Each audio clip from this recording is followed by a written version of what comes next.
Good morning students, प्रिया शिक्षण प्रशिक्षण महाविद्यालय में आपका स्वागत है। हमने नेक्स्ट वीडियो में 2 एग्जाम्पल कर लिए थी, तीसरा एग्जाम्पल है आपका। इस वीडियो में हम आगे के एग्जाम्पल्स करेंगे। नेक्स्ट आपका कि एक बिंदु एक समान वेग, यानी कि इसका वेग क्या है, एक समान है, वेग में कोई परिवर्तन नहीं हो रहा। एक समान वेग v से a त्रिज्या वाले वृत्त, यानी कि ये वृत्त की बात कर रहा है, बनाए लेते हैं। माना a वृत्त त्रिज्या वाला वृत्त है, ये वृत्त है, इसकी त्रिज्या कितनी है, a है, यानी कि ये हो गई इसकी त्रिज्या। ये O बिंदु मान लेते हैं, ये त्रिज्या हो गई इसकी, ठीक है। a त्रिज्या वाले वृत्त में गतिमान है। सिद्ध करो कि अरिय तथा अनुप्रस्थ वर्ण, यानी कि पहले आपको क्या निकालना है इसमें, अरियत वर्ण और अनुप्रस्थ वर्ण सबसे पहले। इसके बाद में देखो और क्या पूछ रहा है, तथा यदि वृत्त के किसी व्यास को प्रारंभिक रेखा, मान लेते हैं ये वृत्त का व्यास है, इसको हमने क्या मान लिया, एक प्रारंभिक रेखा। वृत्त के किसी व्यास को प्रारंभिक रेखा तथा इस व्यास के एक सिरे को ध्रुव मान लिया जाए, यानी कि ये प्रारंभिक रेखा हो गई, इसका एक सिरा मान लेते हैं, ये सिरा क्या है, ध्रुव है। ओके, ये ध्रुव हो गया आपका, और ये सिरा क्या हो गया, इसकी प्रारंभिक रेखा। तो सबसे पहले हम निकालते हैं अरिय और अनुप्रस्थ वर्ण। तो माना देखो, आप इसमें जैसे जैसे आप वृत्त के बारे में पूछ रहा है तो इसके अकॉर्डिंग ही आपको डायग्राम बनाना है। ये कह रहा है कि एक समान वेग, मान लेते हैं इस बिंदु, माना एक कोई बिंदु है, यहाँ है, इस पर एक समान वेग, यानी कि ये इस वेग से बिंदु P पर v वेग से क्या कर रहा है, कण गति कर रहा है। तो सिद्ध कीजिए कि अरित अनुप्रस्थ, तो इस बिंदु को किससे मिलाते हैं, हम ध्रुव से मिलाते हैं। किससे, कितने एंगल पर, थीटा एंगल पर। ये दूरी हो गई इसकी थीटा। अब देखो जो जो बनाया आपने वो लिख लो। माना वृत्त पर कोई बिंदु O ध्रुव है, दूसरा सिरा A ले लेते हैं, ये बिंदु मान लेते हैं C है। माना वृत्त पर कोई बिंदु, माना वृत्त पर कोई बिंदु O ध्रुव है तथा O ध्रुव है तथा OCA इसका प्रारंभिक रेखा है। OCA प्रारंभिक रेखा है। OCA क्या है, प्रारंभिक रेखा है, जहाँ C वृत्त का क्या है, केंद्र है, जहाँ C वृत्त का केंद्र है। अतः वृत्त का ध्रुवीय समीकरण, अतः वृत्त का ध्रुवीय समीकरण क्या होगा, अतः वृत्त का ध्रुवीय समीकरण बराबर होता है R बराबर 2A कोस थीटा, समीकरण नंबर A। यह आपके 3D में है, BSc फर्स्ट ईयर में। अतः वृत्त का ध्रुवीय समीकरण क्या हो गया, R बराबर 2A कोस थीटा।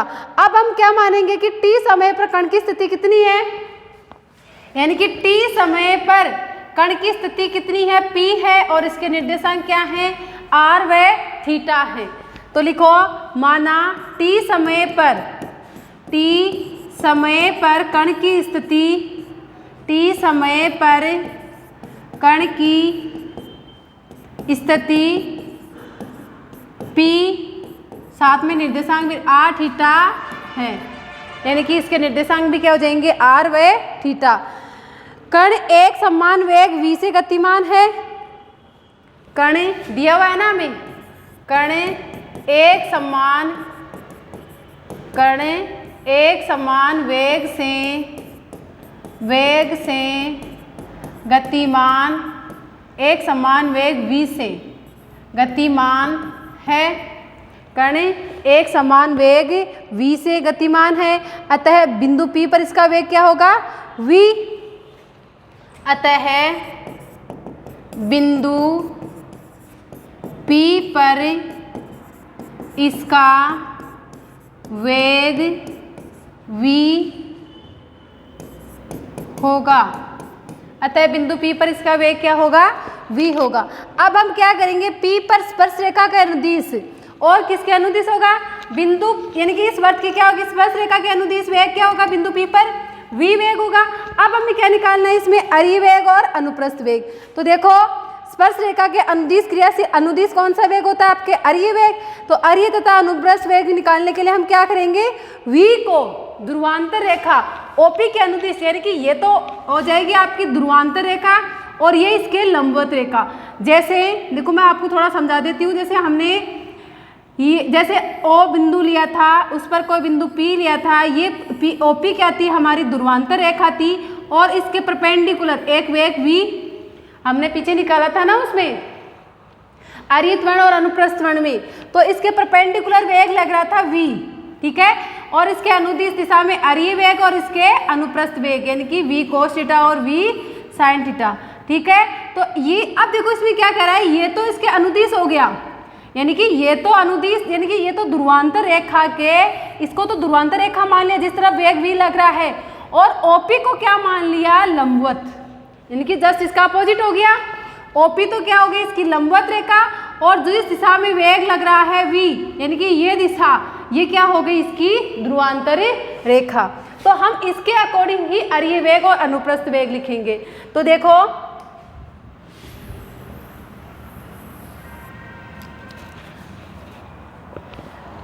बिंदु अरिय तथा अनुप्रस्थ वेग निकालने के लिए अरिय तथा अनुप्रस्थ वेग के लिए v को ध्रुवांतर रेखा, v को ध्रुवांतर रेखा OP तथा OP इसके लंबवत दिशा में वियोजित करेंगे।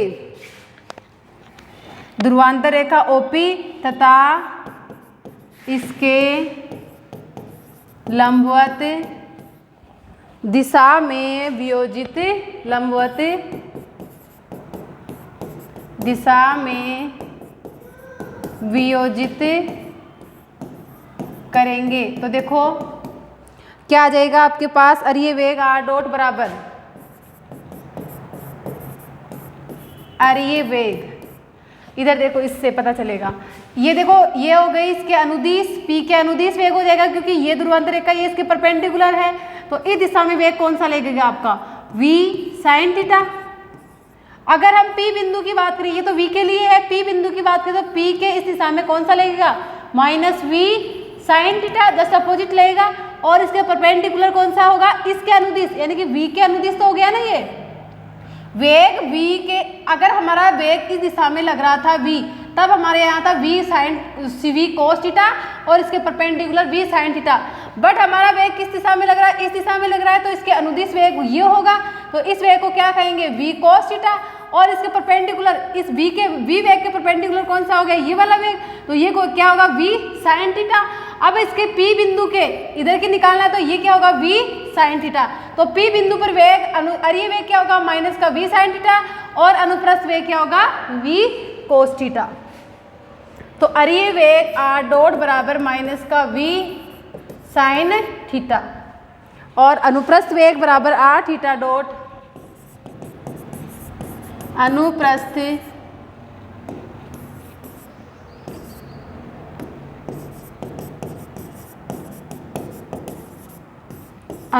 वेग r थीटा डॉट बराबर v cos थीटा। ओके, अरिय वेग आ गया, अनुप्रस्थ वेग आ गया, ये तो हो गया समीकरण 1 हो गया हमारे पास, समीकरण 2 और समीकरण 3। अब आगे समझने की चीज इतनी थी, अगर इतना आपने काम कर लिया तो आगे करने में कोई दिक्कत नहीं। अब आपको क्या निकालना है? अनुप्रस्थ वर्ण और अरियत वर्ण निकालना है, तो वो तो आप फॉर्मूले में वैल्यू पुट करोगे तो वैसे ही आ जाएगा। देखो अब समीकरण आर डबल डॉट निकालना है ना, तो आर डबल डॉट किससे आएगा, अरिवेग से। समीकरण 2 का अवकलन करने पर, अवकलन करने पर क्या जाएगा, आर डबल डॉट बराबर आर माइनस का था, माइनस से क्या जाएगा cos theta, R double dot बराबर माइनस का वी कोस थीटा, और थीटा का क्या होगा D theta upon D T, यानी कि थीटा डॉट। उसके बाद में आपके पास थीटा डॉट का मान है, तो थीटा डॉट का मान रख दो समीकरण 2 से 3 से, सॉरी समीकरण 3 से थीटा डॉट का मान रखने पर क्या जाएगा, आर डबल डॉट बराबर माइनस का आर कोस थीटा, और थीटा डॉट क्या हो जाएगा V cos theta upon R, V cos theta upon R, R से आर कैंसिल, तो आर डबल डॉट बराबर आ गया वी स्क्वायर, ये सॉरी वी है आर नहीं है यहाँ पर, ये कैंसिल नहीं होगा, यहाँ आपका वी कोस थीटा था ना हमारा, यहाँ वी और ये V cos theta upon R, तो ये क्या जाएगा माइनस का we square cos square theta upon R, किसका मान आ गया आपके पास, आर डबल डॉट का मान, आर डबल डॉट बराबर आ गया V square cos square theta upon R, ये गया समीकरण नंबर 4। अब अरियत्वर्ण निकाल लो। अरियत्वर्ण का क्या फॉर्मूला है, अरियत्वर्ण बराबर R theta sorry R double dot minus R theta dot square, R double dot का मान रख दो माइनस का we square cos square theta dot upon R, और माइनस आर थीटा डॉट का होल स्क्वायर, यानी कि V cos theta upon R का होल स्क्वायर। तो देखो अरियत्वर्ण बराबर, इसको सोल्व कर लो, क्या रहा है, अरियत्वर्ण बराबर माइनस का we square cos square theta upon R, minus एक आर से एक आर तो कैंसिल हो जाएगा, और आपके पास क्या बचेगा V square cos square theta upon R, यही तो बचेगा। देखो यहाँ पर एक आर से एक आर कैंसिल, आर स्क्वायर आएगा और माइनस का we square cos square theta रहेगा, तो यहाँ से यानी कि टोटल हो जाएगा माइनस का 2v square cos square theta, minus का 2v square cos square theta upon R. अब देखो समीकरण 1 से आर का मान रखने पर, आर का मान रखेंगे तो क्या आएगा, आर का मान क्या था स्टार्टिंग में, आर बराबर 2a कोस थीटा वर्त का ध्रुवीय समीकरण, तो अरियत्वर्ण बराबर क्या जाएगा, अरियत्वर्ण बराबर माइनस का 2v square cos square theta upon 2a cos theta, 2 से 2 कैंसिल, एक कोस थीटा से एक कोस थीटा कैंसिल, यानी कि अरियत्वर्ण बराबर आ गया माइनस के v square upon a cos theta. अरियत्वर्ण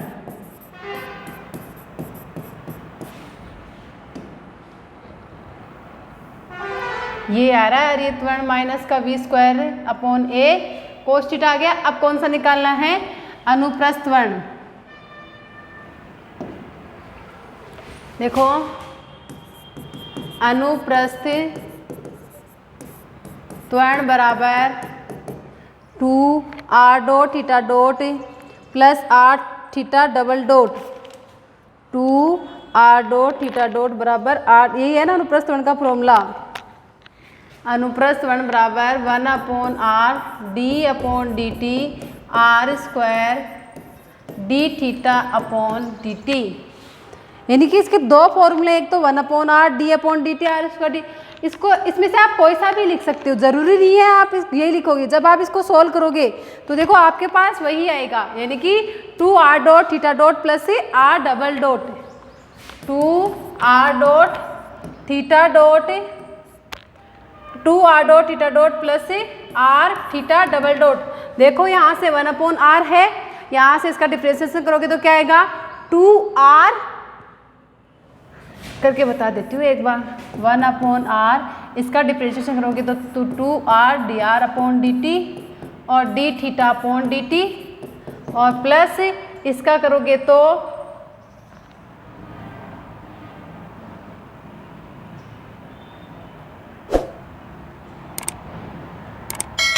इसका करोगे आप D theta upon D t का, तो D theta upon D t का कितना आ जाएगा r 1/r है ही डॉट r स्क्वायर और d2 थीटा अपॉन डी टी स्क्वायर। एक r से एक r कैंसिल, इस r से ये r कैंसिल, यानी कि 2 dr upon D t d theta upon D t plus r d2 थीटा अपॉन डी टी स्क्वायर।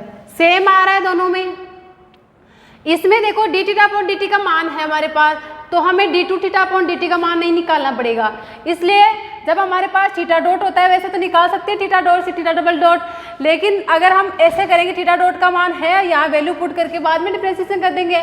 और इसमें क्या है कि पहले क्या करना है इसका यानी कि इसमें डिफ्रेंसिएशन करने के बाद में आप वैल्यू पुट कर सकते हो, यानी कि 2r dot theta dot plus r theta double dot हो गया। ठीक है ना, तो आप ये भी कर सकते हो, ये भी लिख सकते हो, ये भी, दोनों में आप कोई सा भी लिख दोगे कोई गलत नहीं होगा आपका, कोई सा भी लगा सकते हो आप फॉर्मूला इन दोनों में।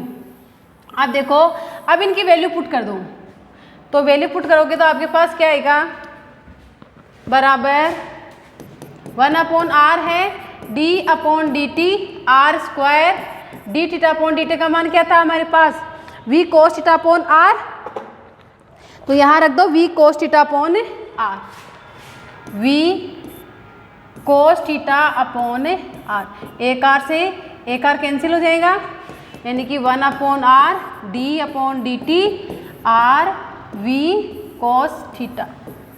ओके, v तो कांस्टेंट है वैसे ही बाहर आ जाएगा, यानी कि v अपॉन r तो बाहर आ जाएगा। और इसका करेंगे तो dr upon D T cos theta, यानी कि dr r का होगा 1, फिर dr अपॉन डी टी कोस थीटा और प्लस कोस थीटा का क्या होगा माइनस का साइन थीटा, इनके माइनस का r साइन थीटा, माइनस का r साइन थीटा। ओके, तो dr अपॉन dt का मान रख दो, dr अपॉन dt क्या है हमारे पास r डॉट, तो r डॉट बराबर क्या था माइनस का v साइन थीटा, यानी कि माइनस के v sine theta dot cos theta minus r का मान क्या था 2a cos theta, 2a cos theta sine theta. ये हो गया आपके पास। v दोनों में आएगा भाई, v को v सही है, माइनस का v कोस sine theta cos theta minus 2a sine theta cos theta. अब इसको सॉल्व कर लो आप, अब इसको सोल्व कर लो।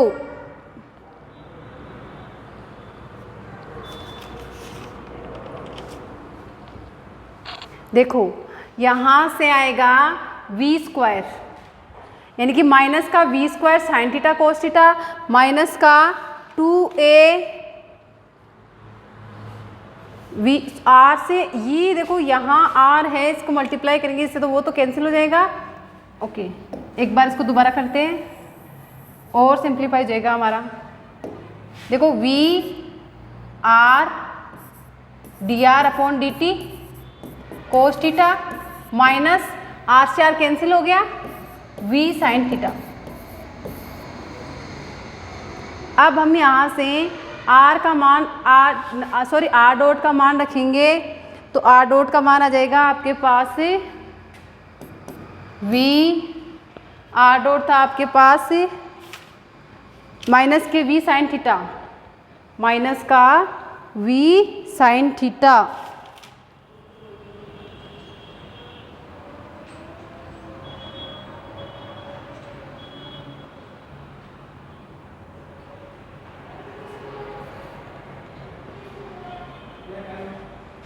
थीटा डॉट है कि अरे 1 मिनट हो, कट लगा जो सुनो 1 मिनट इन तो पूरा कर दूँ। वी कोस्ट अठाऊ कट लगाना है।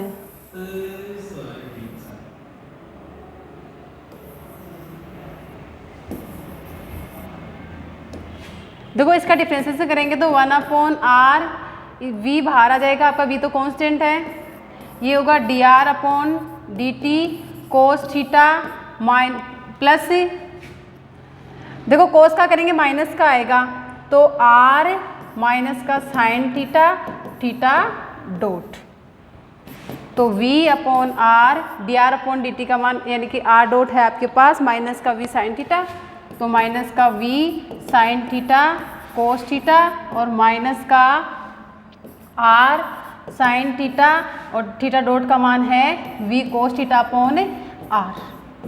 तो इस r से ये r कैंसिल हो गया, तो आपके पास आ गया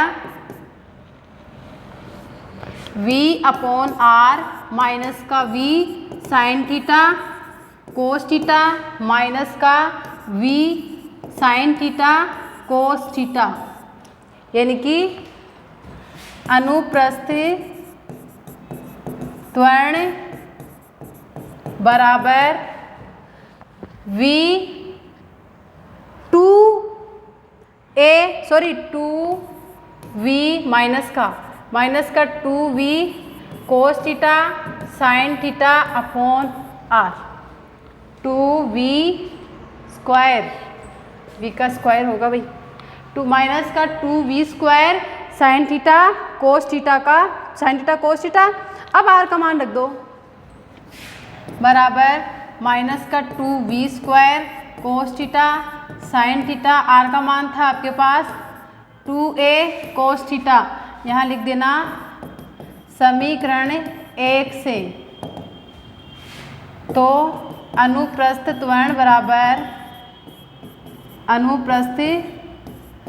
बराबर क्या आ गया आपके पास 2 से 2 कैंसिल, कोस थीटा कैंसिल, यानी कि माइनस का v square upon a sine theta, और आप देख सकते हो यही है माइनस का v square upon a sine 2 theta होंगे।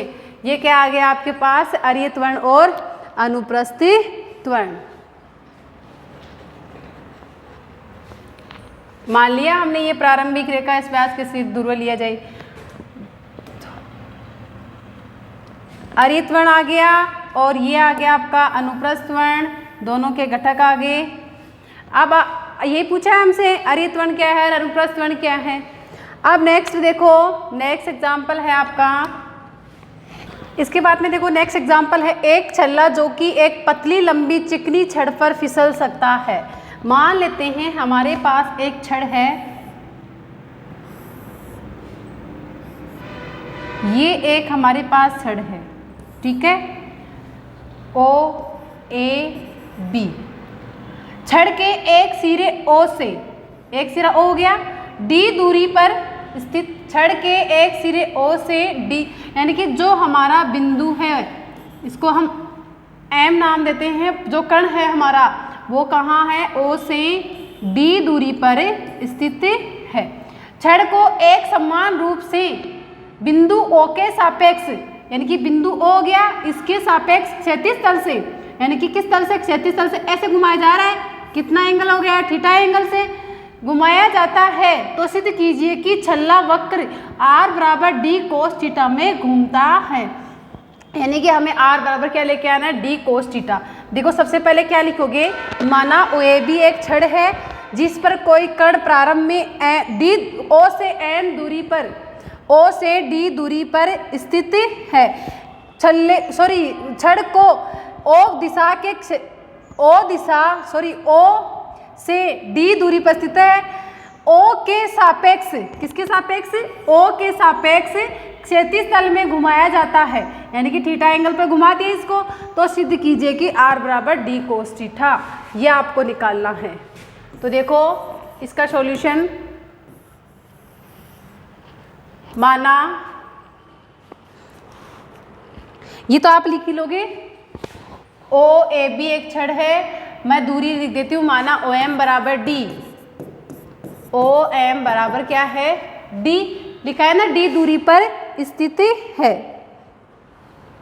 अब देखो इस पर एक बल भी तो कार्य करेगा, इस पर जैसे इसको ओ के सापेक्ष थीटा एंगल पर घुमाया गया तो कण की स्थिति क्या हो गई पी, ये हो गई। ये दूरी मान लेते आर है तो इसके निर्देशांक क्या हो जाएंगे आर और थीटा, और ये इस दिशा में घूम रहा है। कौन सी दिशा में, इस दिशा में।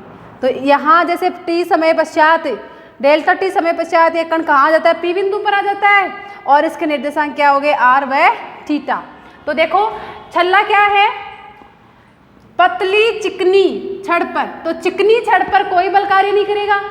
तो अरिये और छड़ पर है तो अनुदिश होगा, अनुदिश कौन सी दिशा होती है, अरिय दिशा होती है। तो अरिय दिशा में वेग क्या होगा, वेग कब अचर होगा यानी कि शून्य होगा। तो त्वरण का मान कितना होगा, यानी कि कोई अरिय वेग नहीं लग रहा, अरिय वेग नहीं लग रहा तो अरिय त्वरण का मान कितना होगा, शून्य होगा। क्यों नहीं लग रहा, क्योंकि ये हमारी जो छड़ है चिकनी छड़ है, चिकनी होने की वजह से इस पर कोई अरिय वेग नहीं लग रहा। अरिय वेग क्योंकि अनुदिश अरिय दिशा होती है तो अरिय दिशा में कौन सा वेग लगता है, अरिय वेग लगता है। तो कोई अरिय वेग नहीं लग रहा तो इसमें अरिय त्वरण का मान कितना होगा, 0 होगा। अर्थात आप लिखोगे चिकनी छड़ के कारण ओपी के अनुदिश, चिकनी छड़ के कारण, चिकनी छड़ के कारण ओपी के अनुदिश, चिकनी छड़ के कारण ओपी के अनुदिश कोई बल कार्यरत नहीं है, कोई बल कार्यरत नहीं है। यानी कि ओपी के अनुदिश क्या नहीं लग रहा, कोई बल नहीं लग रहा। अतः छल्ले का जो अरिय त्वरण है उसका मान कितना होगा, 0। अतः छल्ले का अरिय त्वरण, अरिय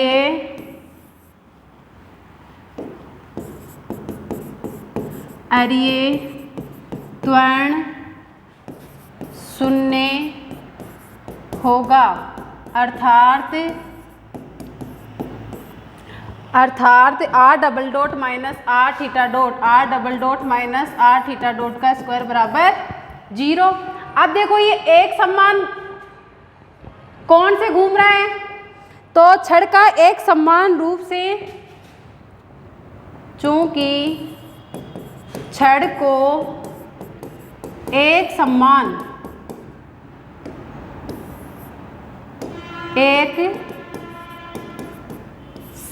छड़ को एक समान रूप से घुमाया जाता है, एक समान रूप से घुमाया जाता है तो कोणीय वेग कितना होगा, अचर होगा। यानी कि थीटा डॉट बराबर क्या होगा, अचर, और वो हमने क्या मान लिया, बराबर ओमेगा। यानी कि उसका मान कितना है, ओमेगा। समीकरण नंबर ये फर्स्ट हो गया, ये सेकंड, इसमें लिख लेते हैं ओमेगा माना है हमें, समीकरण नंबर सेकंड। अब आपको क्या करना है, जो थीटा डॉट का मान है वो आप रख दो समीकरण 1 में। तो आर डबल डॉट बराबर यहाँ से लिख लेना थीटा डॉट का मान, थीटा डॉट का मान समीकरण 1 में रखने पर, तो R double dot minus R omega square बराबर 0, R double dot minus R omega square बराबर 0। तो देखो ये क्या हो गया, रेखिक अवकल समीकरण।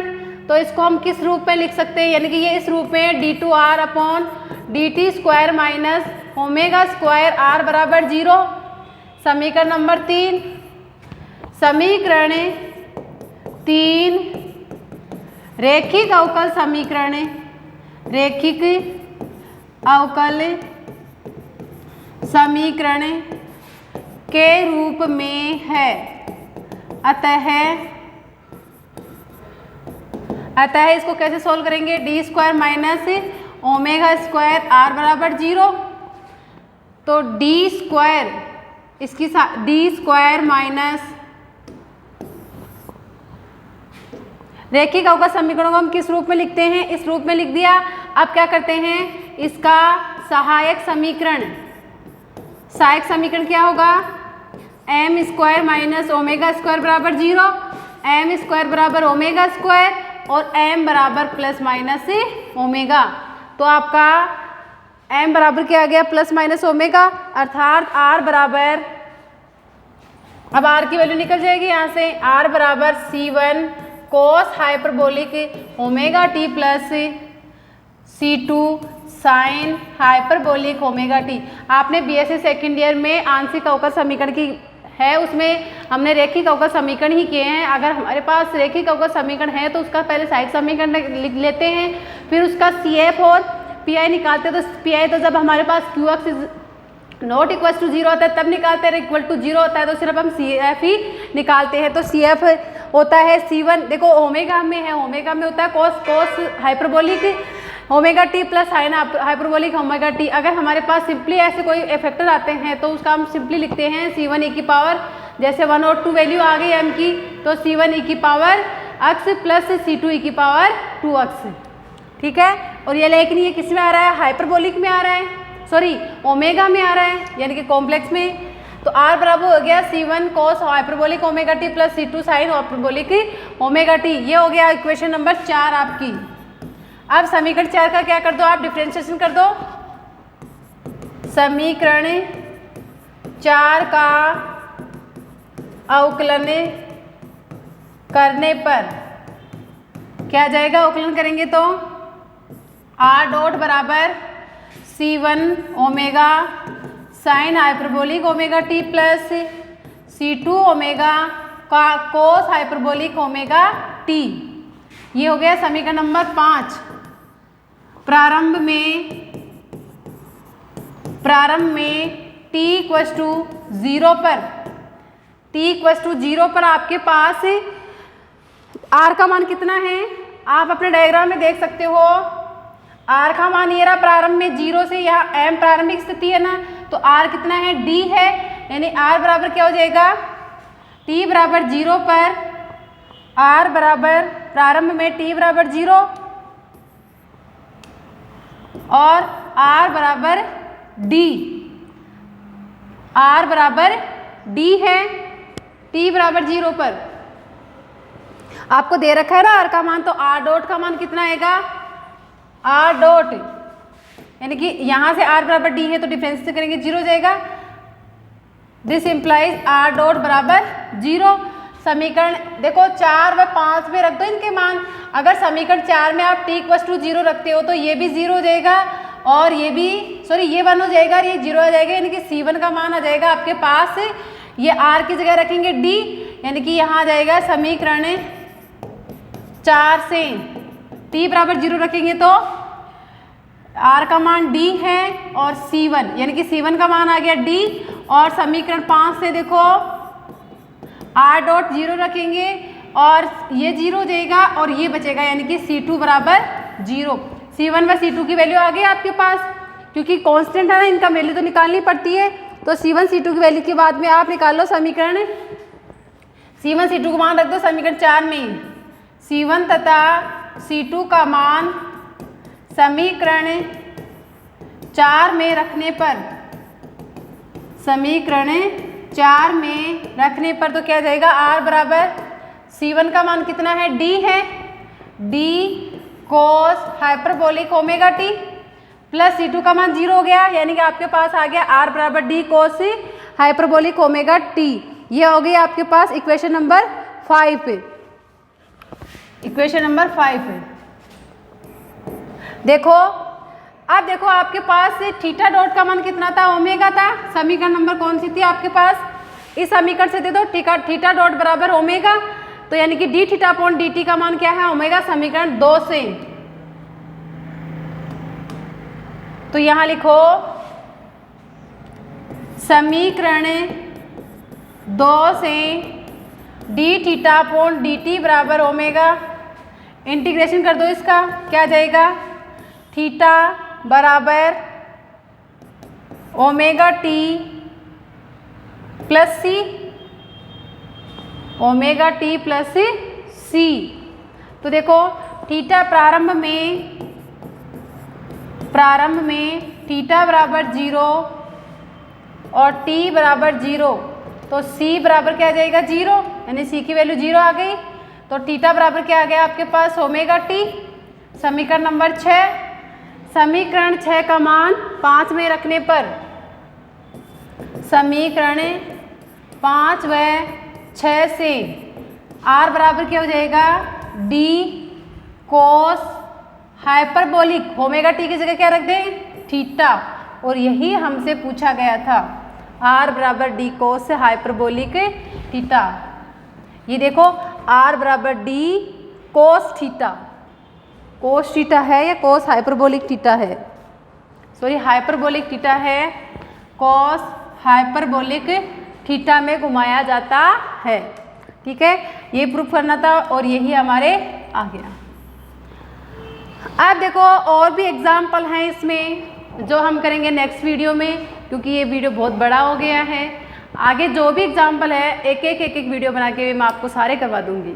ठीक है, इन दोनों एग्जाम्पल में आपके कोई भी डाउट हो तो आप मुझे कमेंट करके पूछ सकते हैं। धन्यवाद।